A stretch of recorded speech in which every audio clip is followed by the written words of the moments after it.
Assalamualaikum warahmatullahi wabarakatuh. Perkenalkan, saya Rahma Maulida dengan NIM 24231091. Saya akan menjelaskan materi percobaan ketiga praktikum kimia umum dengan judul pemisahan dan pemurnian zat. Percobaan ini bertujuan untuk mempelajari teknik-teknik pemisahan komponen dari larutan atau campuran dengan cara destilasi, kromatografi kertas, dan sublimasi. Selanjutnya, campuran ini dapat bersifat homogen atau heterogen. Campuran homogen tuh misalnya udara, air laut, dan gula. Campuran homogen ini juga disebut dengan larutan. Untuk memisahkan suatu larutan ini dapat dilakukan dengan cara yang pertama, destilasi. Apa itu destilasi? Destilasi merupakan pemisahan dan pemurnian zat yang berdasarkan kepada perbedaan titik didihnya. Misalnya, campuran air dengan alkohol untuk memperoleh air yang murni dari laut. Yang kedua, rekristalisasi, yaitu pemurnian zat yang didasarkan pada kelarutan zat dalam suatu pelarut dan perbedaan titik beku dari zat tersebut. Selanjutnya, kromatografi adalah teknik pemisahan campuran yang didasarkan pada perbedaan kemampuan suatu zat untuk diserap pada zat tertentu. Macam-macam kromatografi, kromatografi kertas, kromatografi kolom, kromatografi gas, dan juga kromatografi lapisan tipis. Jadi, pada kromatografi ini yang dicelupkan ke dalam pelarut yang cocok atau fasa gerak yang disebut dengan eluen. Perbandingan gerak setiap komponen dalam aliran pelarut ini adalah tetap dan merupakan sifat yang khas dari perbandingan ini yang dinyatakan dengan rumus RF, di mana RF ini adalah jarak tempuhnya per jarak tempo eluen.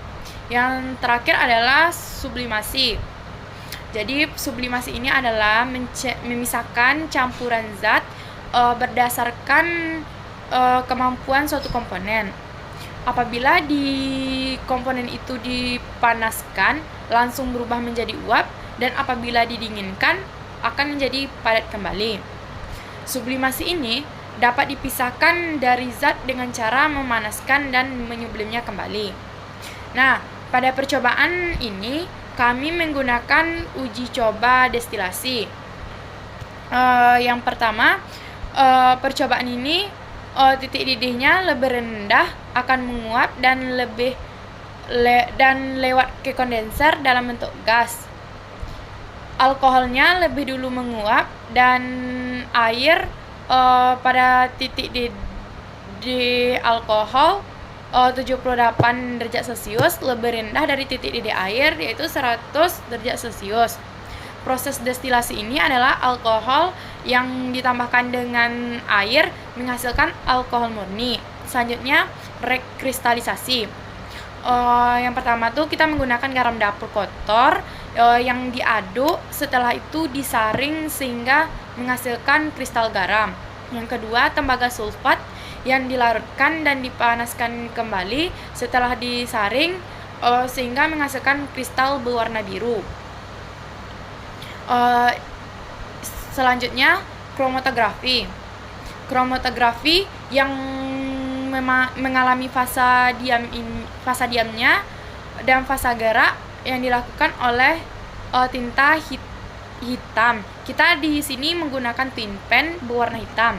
Fasa diamnya adalah kertas dan fasa geraknya adalah air. Setelah itu, sublimasi. Sublimasi adalah menguji perubahan wujud zat dari padat ke gas, lalu dari gas ke padat lagi. Bila partikel penyusunnya ini diberi kenaikan suhu melalui pemanasan, maka partikelnya tersebut akan berubah wujud menjadi gas. Seperti pada percobaan ini kita menggunakan naftalen. Saat dipanaskan, naftalennya berubah menjadi gas naik ke atas kertas dan terperangkap di dalam corong tersebut. Karena ujung corongnya ini disumbat pada kertas dan ditimbang kembali. Nah, jadi penambahan massa pada naftalin inilah dari yang sebelumnya. Sekian materi yang dapat saya sampaikan. Assalamualaikum warahmatullahi wabarakatuh.